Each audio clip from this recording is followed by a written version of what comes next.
আজকের এই গৌরবময় প্রতিষ্ঠা বার্ষিকী অনুষ্ঠানে উপস্থিত থাকতে পেরে আমি আনন্দিত, গর্বিত। মানবতার সেবায় নিবেদিত একটি মহৎ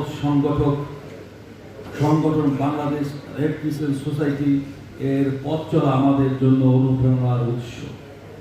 বন্ধুগণ, রেড ক্রস ও রেড ক্রিসেন্ট আন্দোলনের সূচনা যার হাত ধরে সেই মহান মানবতাবাদী জিন হেনরি ডুনান্ট আমাদের শিখিয়েছেন মানবতার সর্বোচ্চ।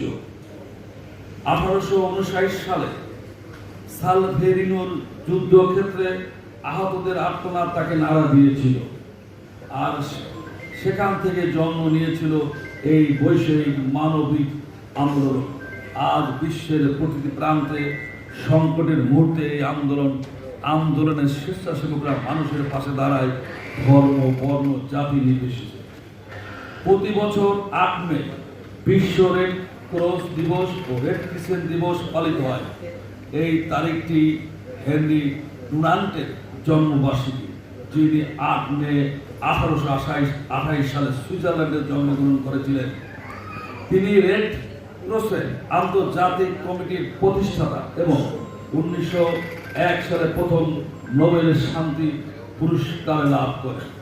এবছর এই দিবসের থিম বা প্রতিপাদ্য বিষয় হচ্ছে on the side of humanity. আসুন এই প্রতিপাদ্যকে বুকে ধারণ করে আমরাও মানবতার পাশে দাঁড়াই।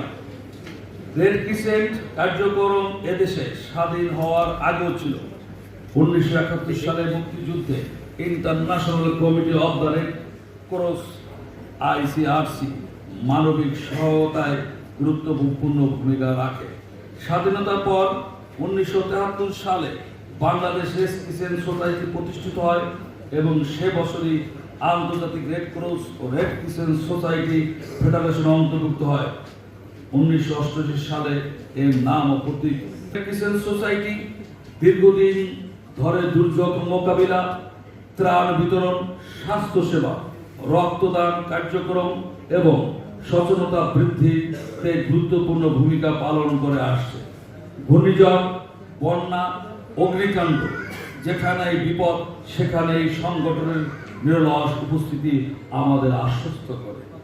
বিশেষ করে মাদারীপুর জেলা নদী বেষ্টিত একটি অঞ্চল হওয়া প্রাকৃতিক দুর্যোগের ঝুঁকিতে সবসময় থাকে। পদ্মা, আড়িয়াল খাঁ নদীর ভাঙ্গন, বন্যা, জলবদ্ধতা ইত্যাদি এখানে নিয়মিত চ্যালেঞ্জ। এই প্রেক্ষাপটে মাদারীপুর ইউনিটির রেড ক্রিসেন্ট